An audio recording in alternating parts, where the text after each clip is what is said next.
Hello guys, thank you Zak. Assalamualaikum. Sorry agak telat nih.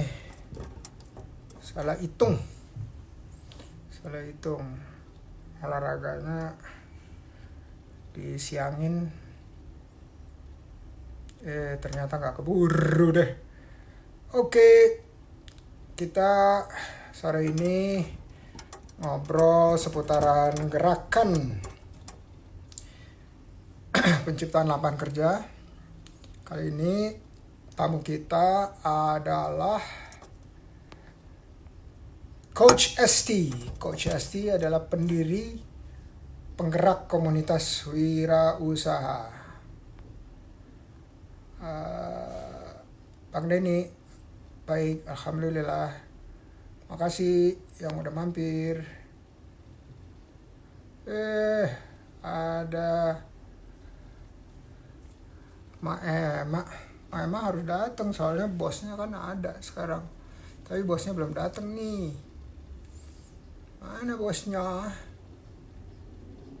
Saya lupa. Ininya apa sih? Halo, ada penyanyi terkenal kita, Mbak Intan.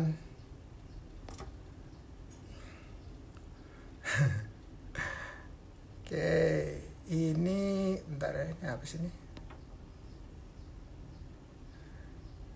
Oh, share ya foto. Oh ya, share dulu ya, share.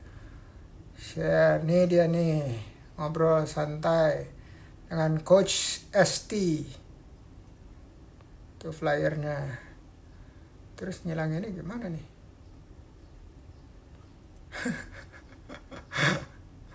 Nah loh. Ya. Terus ngilanginnya gimana? Ada yang tahu nggak? Ngilanginnya, itu gambarnya ngilanginnya gimana sih? Halo ini, Win. Gitu ya, makasih. Sama Irma Collection dari Bandung. Kumaha damang? Oh ini kayaknya kalau dipencet ini hilang. Oh iya bener, hilang betul. Win, IG-nya Coach ST itu apa ya?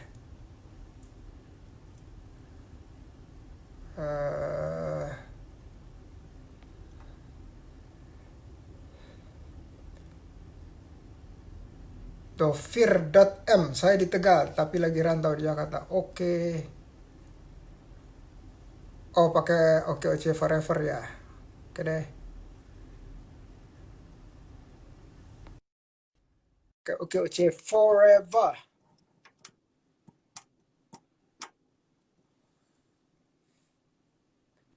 Win masih. Assalamualaikum, Prof. Waalaikumsalam warahmatullahi wabarakatuh. Maaf ya terlambat. Iya, siap. Sehat, Prof? Alhamdulillah sehat. Gimana kok? Alhamdulillah sehat juga, Prof. Ini lagi di rumah, Coach. Di rumah Bapak, Prof. Kebetulan Bapak lagi kurang enak badan. Jadi ke sini. Keren.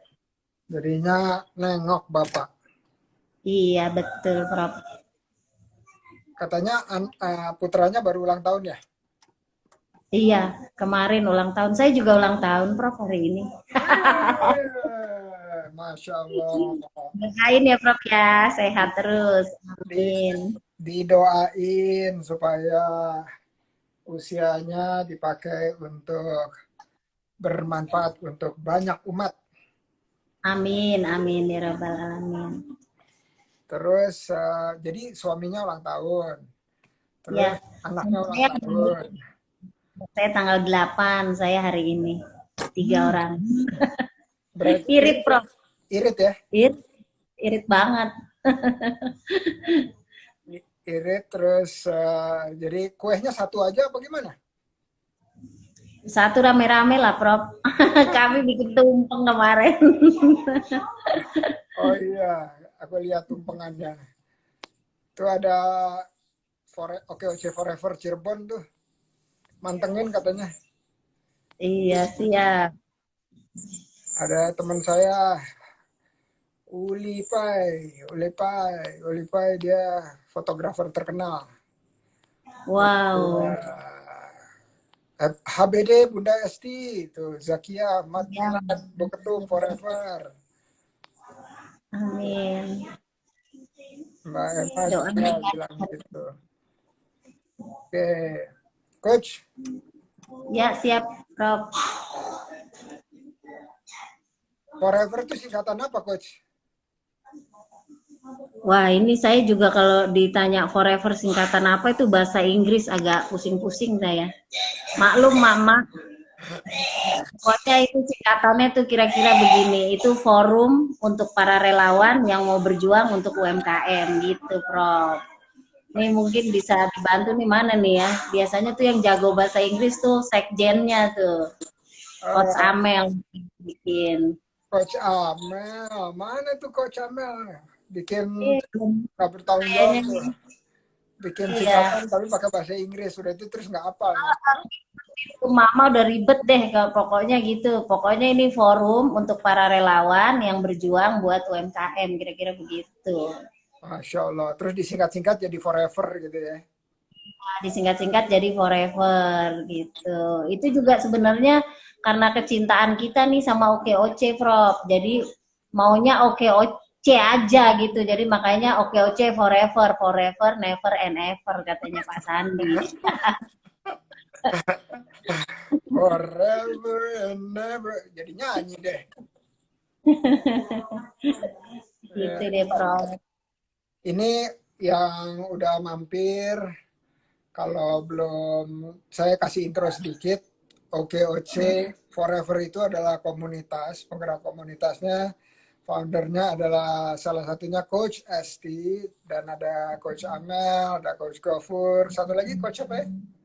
Ada Coach Anti, Coach Zakia, kemudian Ya, ada satu Coach Esti. Coach Nurida, kemudian ada kita ada 7 perempuan, 1 laki-laki. Nah, laki-lakinya Coach Gofur aja. Ada Luar Bu biasa. Badrian yang selalu bantu, ada Coach Revi. Jadi kita ada 7 orang mak-mak lah yang siap bekerja buat OKOC.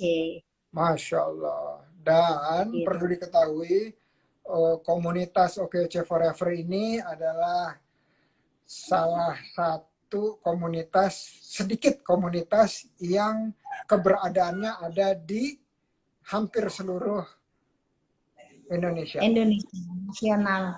Kita ada di 20 provinsi, 50 hampir 50 kota atau kabupaten.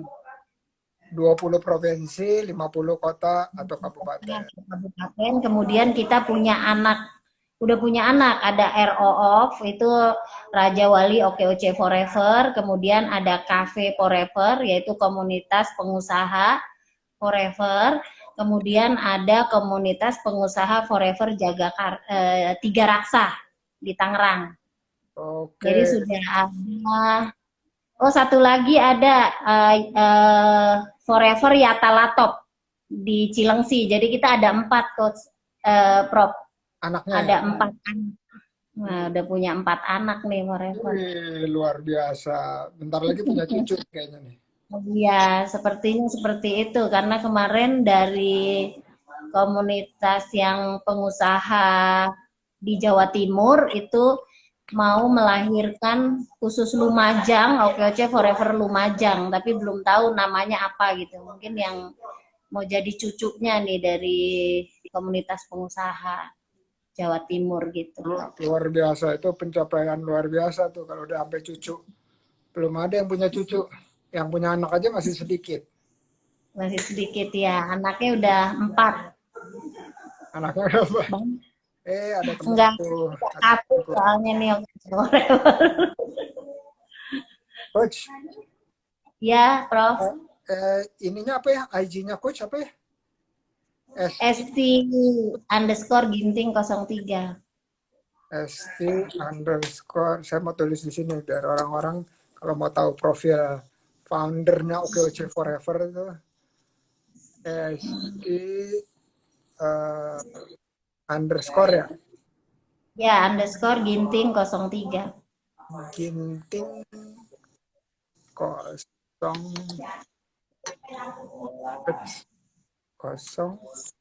3. Betul.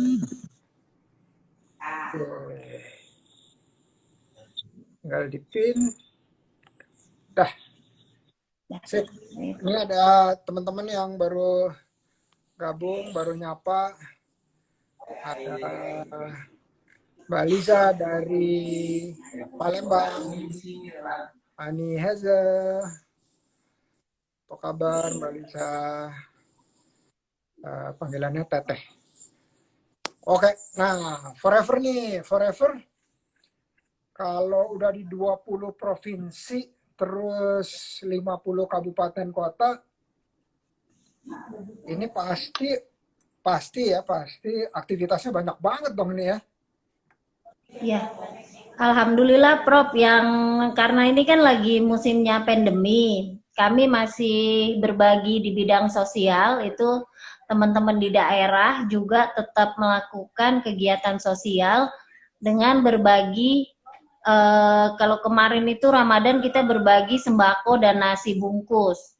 Nah, untuk yang sekarang masih jalan secara rutin itu setiap Jumat, teman-teman dari Forever di daerah di Bekasi, kemudian yang saya lihat di Kota Padang, di Kalimantan Barat, kemudian di Jawa Tengah, itu di Solo, itu rutin kita berbagi kepada masyarakat di sekitar. Jadi kita berbagi makanan, kemudian untuk di Solo dan di beberapa kota di Bogor, di Depok, itu kita semua menggerakkan teman-teman supaya membeli hasil usaha temannya sendiri, Prof.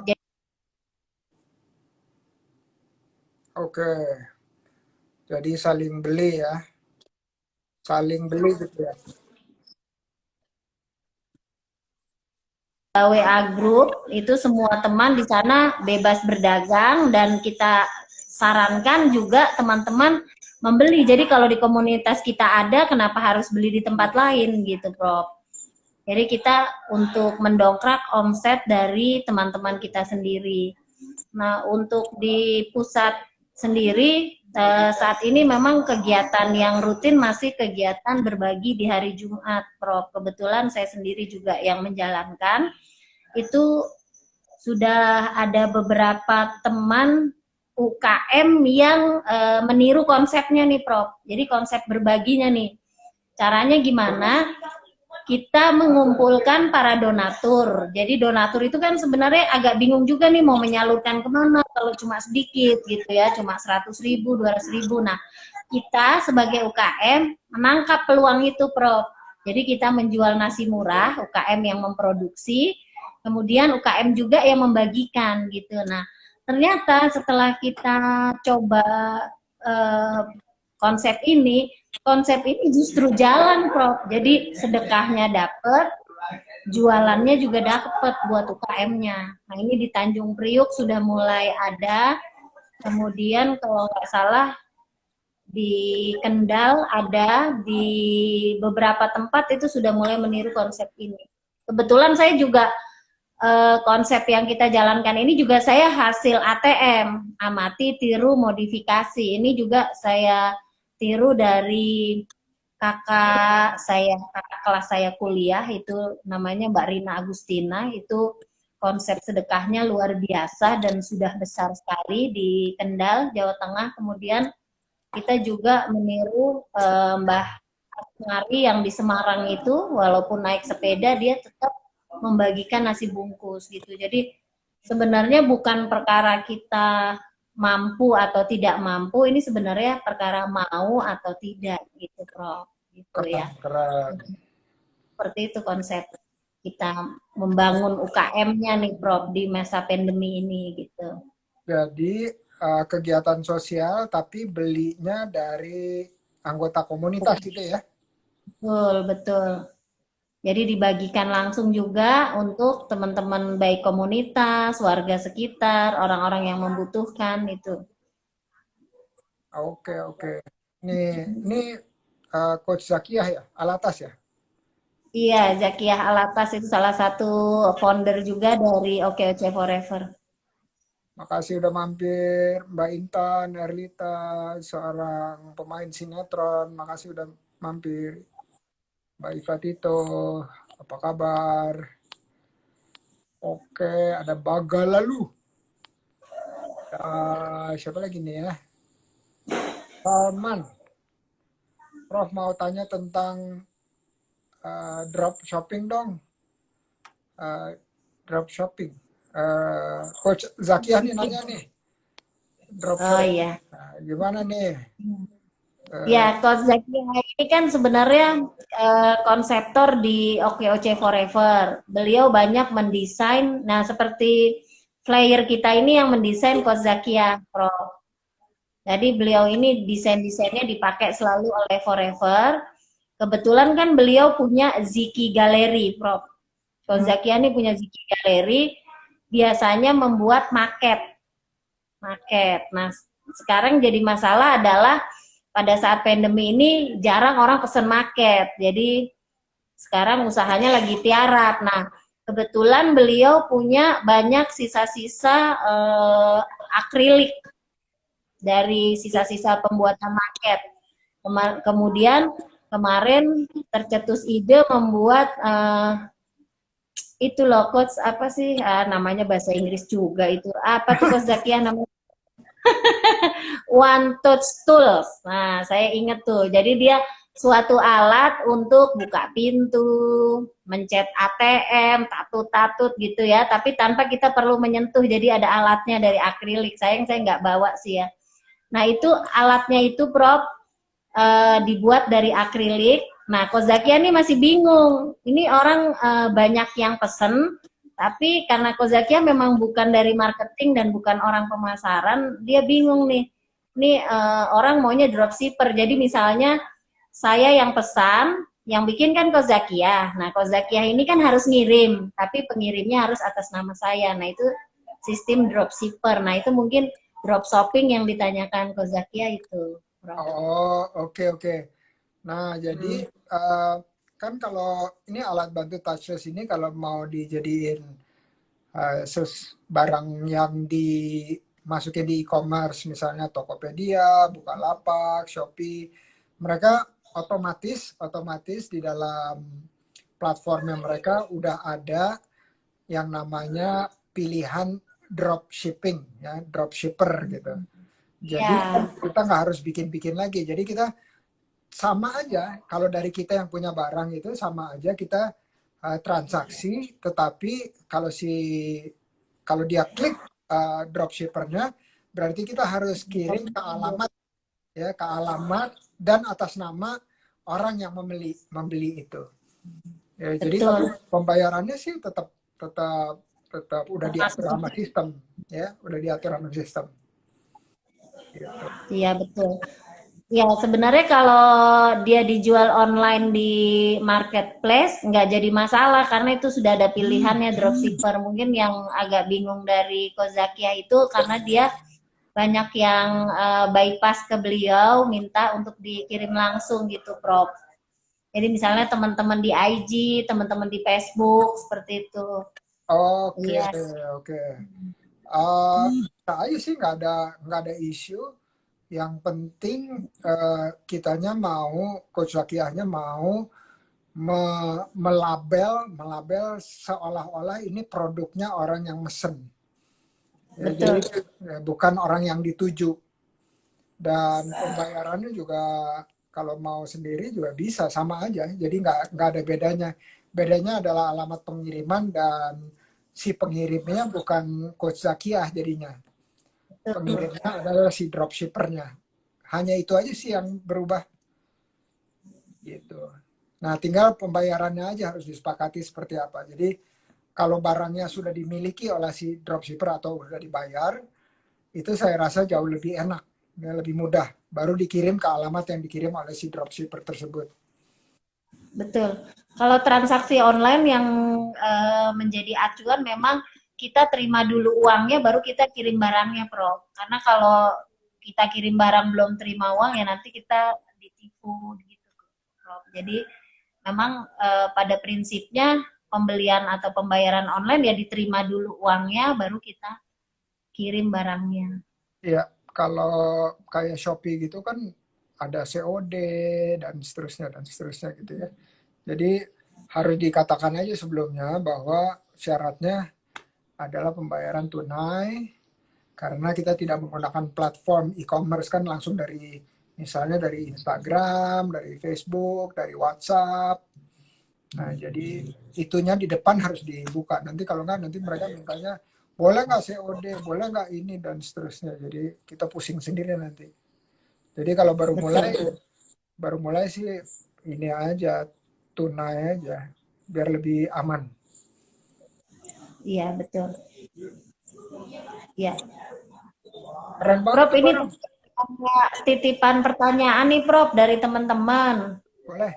Katanya kesempatan bagus ketemu Prof Indra, jadi mau tanya langsung. Nah, ini katanya bagaimana nih Prof ya? Kira-kira kapan ini pandemi akan berakhir nih Prof? Nih jadi pertanyaan nih dari teman-teman. Itu Karena saya kan sampai sekarang nih katanya bulan Juni, Lebaran selesai. Ini katanya sampai sekarang nih kita masih tunggu masa transisi untuk new normal gitu ya, Prof. Nah, ini teman-teman ada pertanyaan nih. Bagaimana nih, Prof? Katanya UMKM udah kembang kempis katanya gitu nih. Masuk pertanyaannya nih, Prof. kalau kalau masih kembang ada kembangnya bagus. Kalau kempis-kempis ya tiap susah.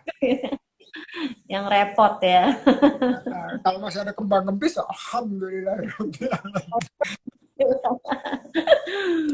Jadi Iya, saya jadi ingat sama itu tuh lagunya Ebit GAD apa katanya tanyakan pada rumput yang bergoyang.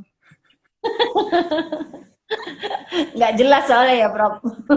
Iya, eh, karena baru aja tadi ya saya bicara sama Pemda DKI gitu ya dari kantor gubernur eh, mereka mereka mengakui bahwa yang namanya kasus positifnya itu meningkat. Jadi transisi bukan artinya malah malah nyantai, relax gitu. Enggak, justru makin makin ketat gitu karena kita ada aktivitas dan juga tetap harus waspada. Jadi itu yang menjadi tantangannya. Nah, kalau dari segi medis itu definisinya jelas. Kapan pandeminya selesai? Udah tahu belum? Udah tahu belum? Belum, ayo. Kapan itu?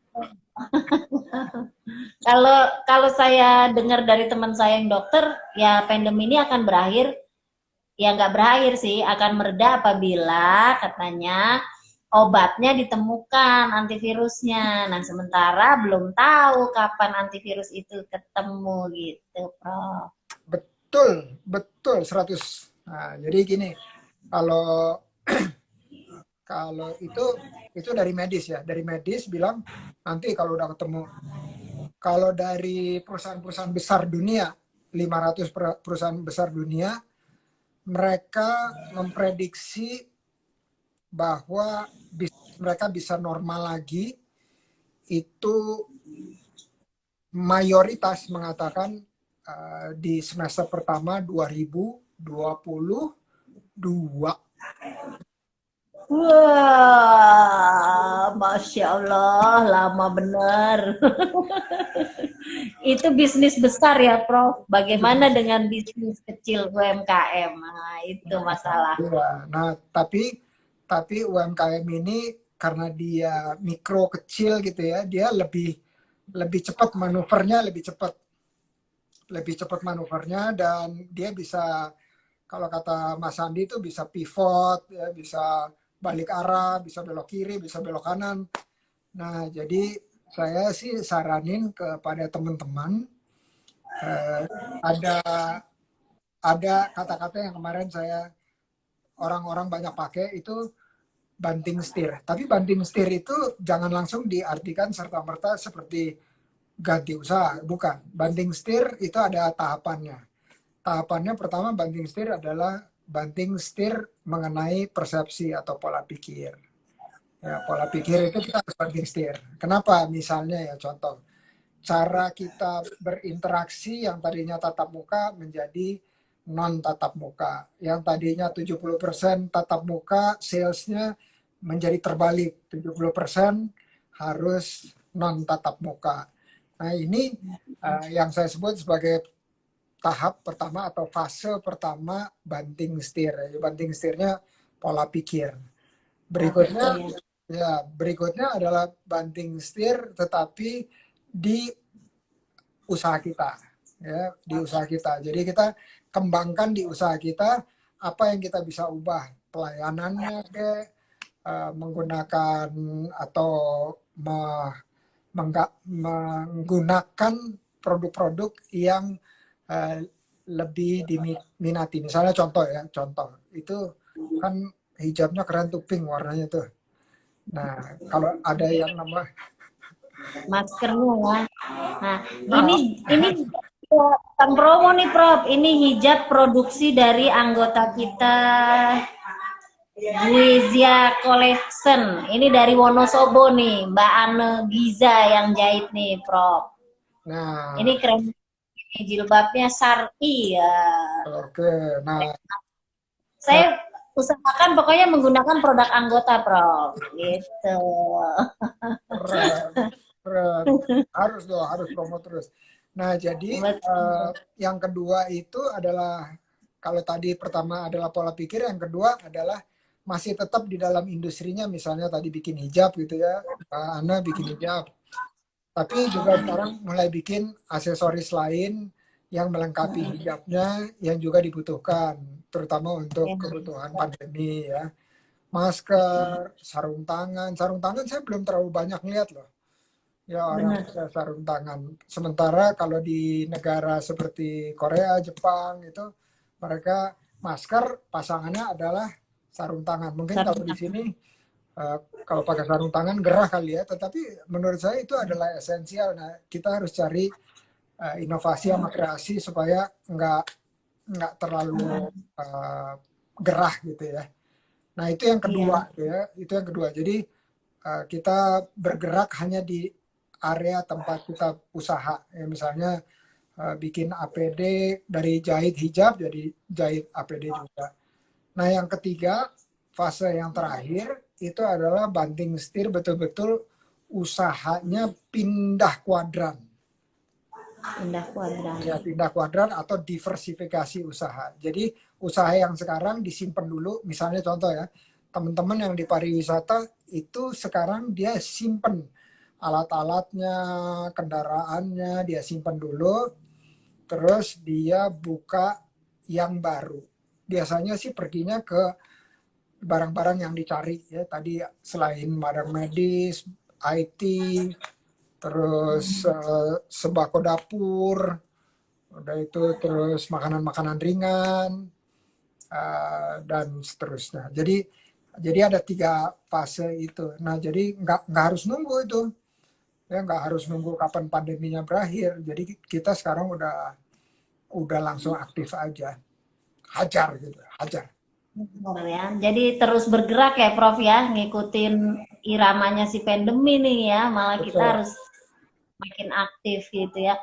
Ada beberapa teman di Lumajang, Jawa Timur, Mojokerto itu mereka sudah mulai mengganti usahanya, Prof. Tadinya kan konveksi kaos.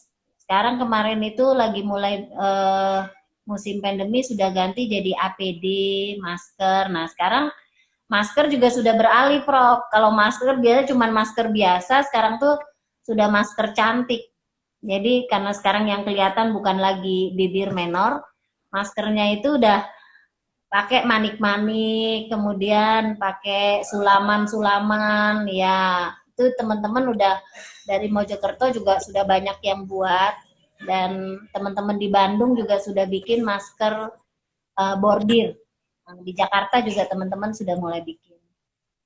Nah, Jadi udah itu luar biasa berfungsinya. tuh, inovasi itu kan. Iya, inovasi. Jadi udah bukan selain berfungsi sebagai menjaga kesehatan medis, dia juga berfungsi sebagai kecantikan juga. Jadi udah uh, Oke, gitu, Prof. Coach, kalau misalnya dari 20 provinsi dan 50 kabupaten itu anggotanya, yang kira-kira ada berapa persen yang lapor mereka mengalami pengurangan pendapatan? Kemarin kan ada survei dari OKOC Indonesia. Kami juga ikut mensurvei itu yang melaporkan ada 1.200 responden yang melaporkan 70% pendapatan mereka berkurang. Jadi di OKOC Forever itu 70% pendapatannya berkurang, itu 1.200 responden yang menjawab. Seperti itu, Prof. Jadi ya kami juga menyarankan ya kita mulai beralih. Jadi kalau memang usaha kita yang sekarang kurang, kita cari usaha-usaha apa yang bisa menunjang supaya omset kita ikut terdongkrak naik. Misalnya ya kayak tadi itu, kalau teman-teman memang nggak bisa produksi, ya kita bisa menjadi reseller. Itu yang paling gampang, itu menjadi reseller. Jadi ambil produksi teman, kita bantu jualkan, itu per barang kita untung 2.000 sampai 5.000, kalau pengalinya besar itu luar biasa, Prof. Jadi Itu. kalau kita lihat matematiknya, ini ada yang salam dari Van Adi, salam Prof dan Mbak Esti dari Cirebon Kota. Salam kembali. Iya, waalaikumsalam tuh. Pak Adi Kurniawan itu KPD Cirebon. Oh, oh. Terus kata Bu Emma, pokoknya ikut oke aja, saling jual beli deh antara anggota karena dia merasakan manfaatnya katanya. Iya. Terus, nah secara matematik nih ya, kalau 70% itu turun, berarti 30% itu stabil atau bahkan naik, betul nggak? Betul. Nah, Uh, berarti yang yang 30% ini usahanya frozen food. Oh, yang naik. kayak tahu bakso, bandeng, presto, itu dia termasuk yang stabil dan cenderung naik. Oke, berarti kalau izinnya bagus, dia bisa dijual kemana-mana tuh. Iya. Betul Sayang ya? kan kalau untuk makanan seperti itu paling susah izin BP POM-nya, Prof. Oh Jadi izin ya. BP POM-nya itu sulit. Paling mereka punya PIRT. Tapi Oh, kalau untuk dijual lokal sih sudah jalan. berarti antara Malah, komunitas saja dulu ya. iya betul, antar komunitas. Karena memang yang paling sulit izin BP POM. Nah itu minta difasilitasi katanya tuh dari OKOC, Prof. Eh, bisa, bisa karena karena kan kita udah kerjasama, apalagi ya yang Jakarta ya, apalagi yang Jakarta kita dibantu untuk perizinan, termasuk yang halal, ya itu kita dibantu perizinannya. Jadi boleh dikolektifkan aja yang BPOM karena kalau sendiri-sendiri bisa lama tuh, coach, bisa berbulan-bulan. Iya betul. Kalau BP POM ini agak rumit sih, Prof. Saya pernah coba untuk daftarkan BP POM ayam ungkep saya ya. Jadi saya punya usaha ayam ungkep, ayam bakar itu yang di frozen. Itu memang kesulitan UMKM itu adalah tempat produksinya, Prof. Jadi tempat produksinya itu nggak bisa dia campur dengan rumah. Jadi nggak bisa usaha rumahan gitu di BP POM. Dia jadi harus punya lokasi sendiri, terus ada kaidah-kaidah tertentu, misalnya ventilasinya harus bagaimana, kemudian tempat cuci piringnya, tempat cuci tangan, toilet, apa semua dia ada aturannya. Jadi ada denah rumah yang harus diikuti untuk tempat produksi. Nah, itu yang agak menyulitkan UMKM untuk mendaftar BP POM. Kalau Kalau kalau misalnya yang jadi satu saya bisa tahu, nggak, Coach? Jadi satu gitu.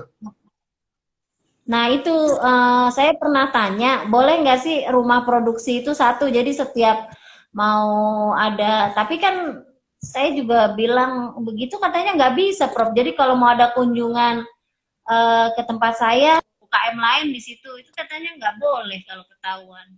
Kalau nggak sih ya lolos saja.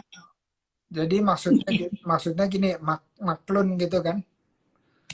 Dia dia dapur misalnya, dapur sentral, processing, dia dia memasak yang intinya maklun, udah itu terus dia kirim ke processing yang lain yang bisa packaging, misalnya packagingnya bisa di luar tempat itu kan, bener nggak? Kalau packaging bisa, tapi produksi utamanya itu dapurnya juga harus khusus, Prof. Hmm, oke. Nah, ini menarik nih. Kayaknya kita harus cari solusi bareng-bareng supaya bisa, ada berapa kira-kira eh, yang anggota yang udah mau siap-siap BPOM? Kalau di Jakarta sih, di tempat saya ya sekitar lebihlah 10 orang yang sudah siap BPOM, tapi mereka kesulitan dengan lokasi usaha, lokasi produksi. Jadi pasti mentok di lokasi produksi. Nah, kemudian juga kemarin itu kan dari BP POM itu digratiskan, Prof. Jadi ada pelatihannya, kemudian digratiskan pendaftarannya. Tapi ternyata untuk uji lab dan lain-lainnya tetap bayar, Prof. Itu sekitar 2-3 juta lah. Jadi UMKM kadang-kadang kan kalau untuk keluar uang agak males juga kan. Jadi, nah itu kita perlu edukasi juga ke UMKM ini bahwa uang atau biaya yang dikeluarkan tidak sebanding dengan nanti hasil yang didapatkan lebih besar gitu. Bener, bener. Sepertinya sih kita edukasi juga, Prof.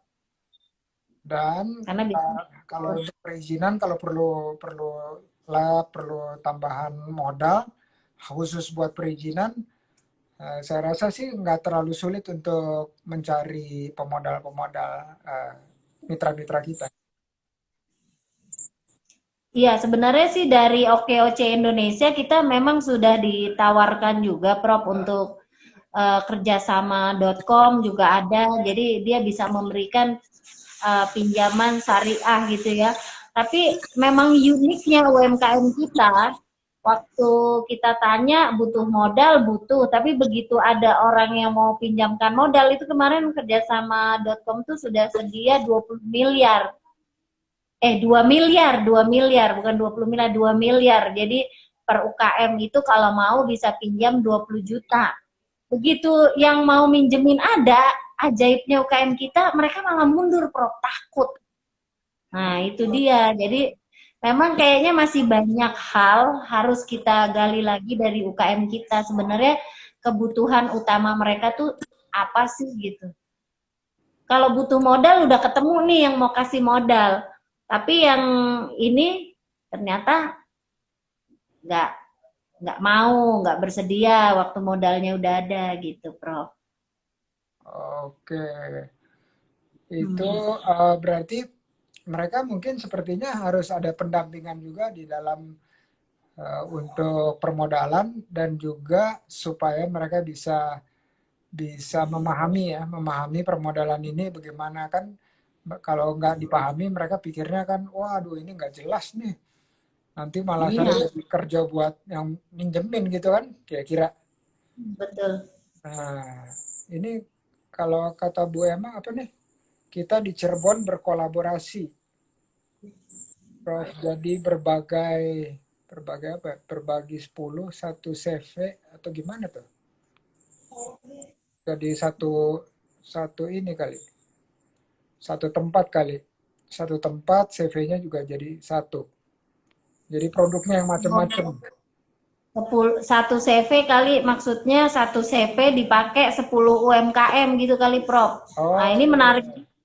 Coba kita pelajari nih dari Ibu Agisti ya.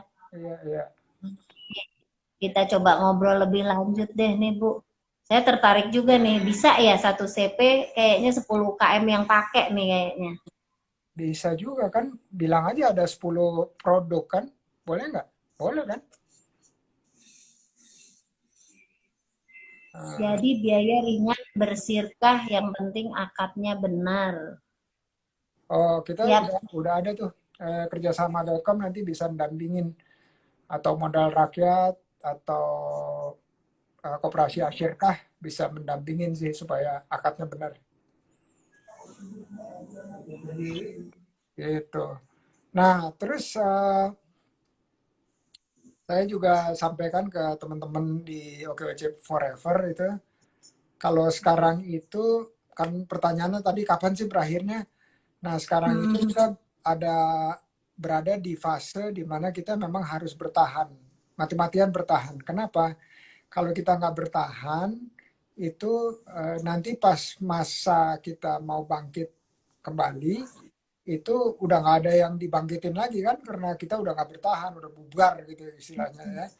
Nah, jadi fase bertahan, survive, fase revive itu bangkit lagi, sama kemudian fase thrive itu mungkin tahun depan di mana kita tumbuh kembali secara seperti sebelum pandemi atau pagebluk ini ya. Jadi kalau kita lihat bahwa teman-teman minimal harus harus survive. Saya mau ambil contoh, ada salah satu dampingan kita di Jombang. Ya, di Jombang dia kebetulan dulu dapat beasiswa dari Min Aruno Foundation. Jualannya adalah spray buat dia cuma macamnya cuma 3 kalau nggak salah deh, polos, garis, sama kotak gitu ya. Nah itu di bulan Maret itu salesnya ngedrop betul, tapi 2 minggu pertama ngedrop. Ternyata eh, pola menjualnya dia ubah, yang tadinya dari Facebook, dari Instagram pasang pasang yang namanya iklan, itu iklannya diberhentiin, kemudian mereka menggali database mereka yang sudah terbentuk bertahun-tahun dan memberikan atau menawarkan insentif langsung seperti contoh ongkir gitu ya, free ongkir gitu. ongkir. Ya, free ongkir dan itu membuat akhirnya di bulan Maret itu mereka cuma perlu waktu 2 minggu untuk balik lagi gitu ya, naik lagi, tadinya udah turun kemudian dia bisa naik lagi sampai nggak terlalu jauh dari target yang biasanya. Nah begitu kemarin bulan April, bulan Mei udah masuk ke yang namanya bulan puasa, penjualannya meningkat di atas 100%. Jadi pola penjualan kita, dan ini juga bukan barang-barang murah, barang-barang di atas 1 juta. Kalau spray-spray yang premium ya. Dan jadi dilihat dari cara kita mendekati, apalagi kalau kita udah punya yang namanya uh, database, ya, aset di dalam handphone kita, kontaknya kita bisa hubungin masing-masing dan mereka kita touch secara personal gitu ya, kita deketin secara personal. Ini ternyata membantu. Jadi kita nggak bisa terlena aja mikirin bahwa oh ini karena pandemi semua orang nggak beli. Ternyata nggak juga. Justru yang teman-teman saya yang di di tembakau dapur itu udah kewalahan gitu ya, kewalahan di dalam memenuhi permintaan pelanggannya. Saya pikir cuman makanan doang, ternyata kemarin saya gali, loh ternyata yang namanya spray itu kan tersier gitu ya. Eh, tapi masih bisa naik. Jadi adalah kejelian kita melihat sebelum kita melakukan diversifikasi usaha, kejelian kita melihat untuk mengubah proses penjualan kita. Nah, ini adalah bagian dari entrepreneur kan. Entrepreneur saya sebutnya selalu openness, terbuka gitu ya terhadap informasi. Kedua, ready itu ketersiapan kita untuk bergerak ke kiri dan ke kanan, adaptasi. Ketiga, tetap kreatif, cari jalan produk atau jasa apa yang kita bisa tawarkan lebih.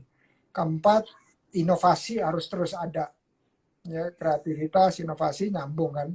Terakhir, integritas tuh apa adanya kita ceritain ke supplier kita, ke distributor kita, apa yang kita hadapin dan seterusnya. Jadi kalau bareng-bareng, jadi bukan nutup-nutupin gitu ya. Kalau emang susah ya susah aja kasih tahu. Kalau emang kita punya kelebihan, ayo bareng sama-sama, jalan sama-sama, siapa tahu berkahnya bisa dibagi bareng-bareng. Jadi saya melihat bahwa ini harus kembali lagi kepada setiap pengusahanya, tetapi tugas kita di komunitas itu adalah memang betul-betul mendampingi supaya mereka menggali usahanya sendiri dan juga pelanggannya sendiri. Terbukti ada yang naik sih, ya, ada yang naik. Ya, memang Prof, kalau saya sendiri kan memang UKM juga Prof. Saya juga pegang usaha ayam bakar saya, Raja Kitchen. Itu malah lebih parah lagi. Waktu saya itu punya cita-cita buka warung, begitu warungnya jadi, pandemi datang. Jadi warungnya belum sampai buka tuh Prof. Tapi memang karena saya terbiasa menjual online, saya tuh menghubungi satu-satu customer saya. Memang mungkin masih primitif banget gitu ya. Ternyata di pandemi ini justru itu yang membantu saya untuk menaikkan omset. Jadi saya hubungi teman-teman butuh apa, biar saya bantu carikan. Kebetulan kalau teman-teman yang masih bekerja di kantoran, itu kan kemarin itu waktu belum WFH, mereka kan nggak bisa ke pasar, nggak bisa kemana, itu banyak kebutuhan dapurnya yang perlu mereka beli. Nah itu biasanya butuhnya apa? Sebutkan, saya besok mau belanja. Jadi 1 minggu 1 kali saya japriin mereka mau beli apa. Nanti biar saya yang belanjakan. Nanti kita kirim pakai GoSend. Nah itu ternyata juga membantu gitu ya. Jadi saat omset kita ambruk dari ayam bakar, kemudian kita bisa naik di usaha yang lain gitu Prof. Nah termasuk di Ramadan kemarin itu juga kalau boleh sharing itu justru naik 200% dari yang tadinya terpuruk. Amin. Nah itu cara jualannya juga saya pakai reseller. Jadi saya merekrut teman-teman yang kira-kira mau, itu ada 13 orang untuk membantu saya menjual kue yang kemarin saya sempat kirim ke Prof. Indra. Nah itu Enak. Itu kita pakai reseller. Nah itu jadi saya cuma jual beberapa kue, tapi reseller saya ini yang jual ratusan kue, Prof. Jadi kita langsung berbagi. Jadi kita nggak apa-apa sedikit untungnya, tapi berbagi untung dengan teman-teman. Tapi jumlah kelipatan yang dijual itu lebih banyak daripada kita menjual sendiri. Seperti itu, Prof. Bayangin. Ya, jadi 13 kalau reseller. biasanya 50 toples Prof, tapi karena yang jual 13 orang itu bisa 800-an toples yang laris. Oh, luar biasa, Masya Allah. Keren. Coba 13 itu bisa 200%. Coba kali 3 deh. 39. Gimana tuh? 39. Wah, luar biasa itu. Luar biasa. Nah, sekarang nih 13 orang itu sekarang lagi jualan apa nih, Prof? Kalau saya lihat musimnya aja, sekarang ini kan mau masuk ke Idul Kurban ya, Idul Adha. Nah, sekarang nih lagi gencar jualan apa? Jualan hewan kurban. Nah, 13 orang ini lagi marketing saya ini, reseller-reseller saya lagi sibuk jualan hewan kurban. Nanti kita lihat laku berapa hewan kurban dari mereka. Gitu, amin. Coach ya, FT dapat salam dari Ibunda Min Uno. Salam sukses buat. Salam. Saya ini ngefans berat loh sama Bunda Min nih. Dari dulu ngefans berat nih. pengen belajar langsung nih. Iya, Wah, keren banget. Makasih Bunda Min. dia buka kelasnya kok tiap minggu, buka kelasnya. Jadi di lembaga pendidikan duta bangsa itu selalu ada kelas-kelas online gitu, ada biaya registrasi sedikit, tapi menurut saya sih jauh lebih murah dari kalau kita harus datang ke kelas ya. Ya, Jadi betul. bisa bisa ini mamah bisa kalau dengerin bisa langsung kirim Brosurnya. brosurnya. Brosurnya ini namanya dagang lihat peluang melihat peluang. Jadi kemarin saya dikasihin banyak banget gitu ya topik-topik yang bisa diikutin, dan ya kan di rumah kan kita bisa nge-zoom dan seterusnya gitu ya, sehari 2 jam gitu dapat dapat ilmu baru gitu. Nah, Coach Esti, ini kita udah mau ujung-ujung nih, mau ujung-ujung, ada pertanyaan dari titipan dari teman-teman lain nggak? Kemarin itu yang pertanyaan-pertanyaan sudah saya sampaikan tadi ke Prof. Indra. Ada satu lagi mereka juga menanyakan nih Prof.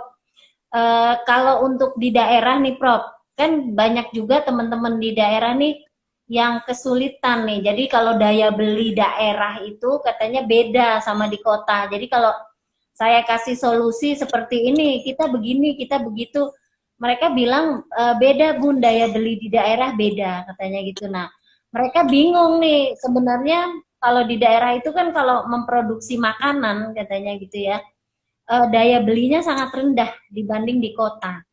Nah, mereka tanya nih bagaimana nih solusinya gitu. Mereka apa harus ikutan sama jualan masker juga di daerah katanya kurang, Prof. Kurang laris manis kayak di Jakarta gitu. Tapi mereka Jadi bisa punya produksi kan? Produksi ada kan? ada produksi sementara menurun gitu ya, seperti dari KPD dari Sukabumi itu juga mengeluhkan produksi menurun untuk Katresnan itu merek produknya itu dia ada beras hitam, kemudian kerupuk beras hitam itu banyak produksinya yang menurun. Nah itu waktu kita alihkan coba menjual sembako atau menjual apa itu menurut beliau daya beli di daerahnya rendah.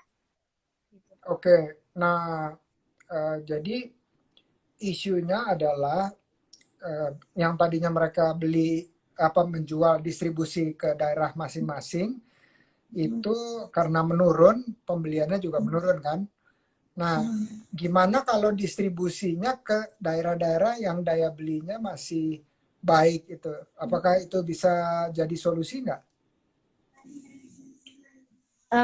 Mungkin bisa dicoba ya Prof. Kemarin sih memang beliau mencoba juga menjual hasil karya daerahnya itu ya ke luar gitu ya, misalnya ditawarkan ke teman-teman KPD di Kalimantan Barat gitu ya, teman-teman ya. Intinya sih memang semua cara dicoba lah Prof, bagaimana supaya dapurnya tetap ngebul nih, dapur UMKM tetap ngebul. Amin, amin. Dan yang tadi Coach Asti lakukan itu sangat mirip atau bahkan plek-plek gitu ya dengan yang dampingan saya yang jualan spray itu dia cuma mengandalkan kalau dia punya CS, namanya CS. Kalau Coach Asti kan sebutnya reseller ya, dia CS-nya itu CS-nya ada 20-an orang kali ya, apa lebih malah, di atas 30. Maka itu dia bisa sebulannya bisa uh, mendekati 900 juta omsetnya. Omsetnya. Ya, walaupun di masa sekarang itu dia bisa gitu. Jadi dia punya database itu udah puluhan ribu karena dia udah jualan sekitar 5 tahun gitu ya. Dan kemarin sempat turun, itu sempat pusing juga. Nah, akhirnya mereka mengolah database yang mereka punya itu. Dan Kalau saya sih, setahu saya ya, OKOC Forever itu database-nya dalam banget atau luas, besar gitu ya. Jadi emang harus digali tuh istilahnya harus digali. Dan kalau dengar dari cerita Coach Yasi emang bener kan satu-satu tapi harus satu-satu. Nggak bisa pasang iklan yang nggak personalized. Jadi pasang iklan atau kontaknya tuh harus personal banget. Baru orang mau beli. Iya. Iya, memang kita harus japri satu-satu. Saya juga besok saya ready 10 ekor ayam bakar. Mau nggak gitu. Jadi kita satu-satu gitu, satu-satu di list siapa yang mau, siapa mau besoknya kita kirim. Kalau kita pasang iklan di Facebook, di IG, mungkin orang cuma like gitu, belum tentu beli. Tapi kalau kita personal satu-satu, oh iya besok saya nggak masak, dia beli gitu. Ya mungkin juga ada keterdekatan juga ya, aduh nih kasihan gitu, entah gimana, tapi yang jelas dia beli gitu kan. Ya nggak usah dipikirin, pokoknya beli. Pokoknya beli gitu ya. Ya. Kadang-kadang saya pikir ini kenapa dia beli ya, dia kan bisa beli di sini, tapi berarti ya itulah yang selain keterdekatan juga ya mungkin kan Allah juga menggerakkan hati manusia kan, jadi kalau kita usaha ya pasti kasih jalan lah, insya Allah. Amin, amin ya rabbal alamin. Ini ada yang ngikutin jejak Coach Esti ini dari liwet hitam. Katanya Ya. buat Terus ada dari Palu, Palu hadir.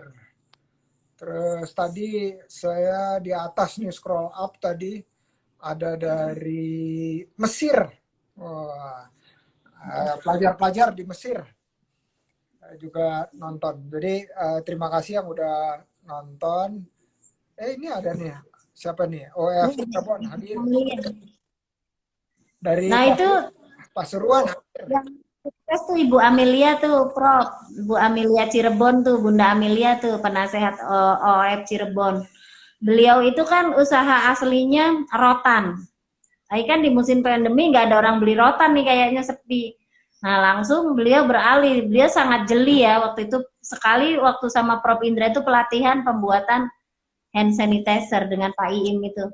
Nah setelah pelatihan itu beliau langsung jualan sampai sekarang itu produk-produk Amelia Hasim itu. Nah itu luar biasa itu, omsetnya jangan ditanya lagi ya Bu Amelia.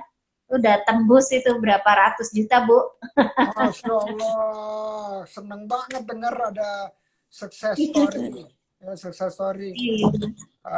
Saya juga udah pakai kok sabun pembersih dari AHA. AHA. Iya. AHA apa ya? AHA, Amelia Hashim itu Pak. Sukses ya Bu. Terus ini ada dari Bang Andri di Takengon, Gayo di Aceh. Kalau mau jualan ke sana silakan. Dari OKOC Forever. OKOC Forever udah punya belum di Aceh? Di Aceh ada Prof tapi kurang aktif memang. Di Langsa Aceh. Ya, Itu ada.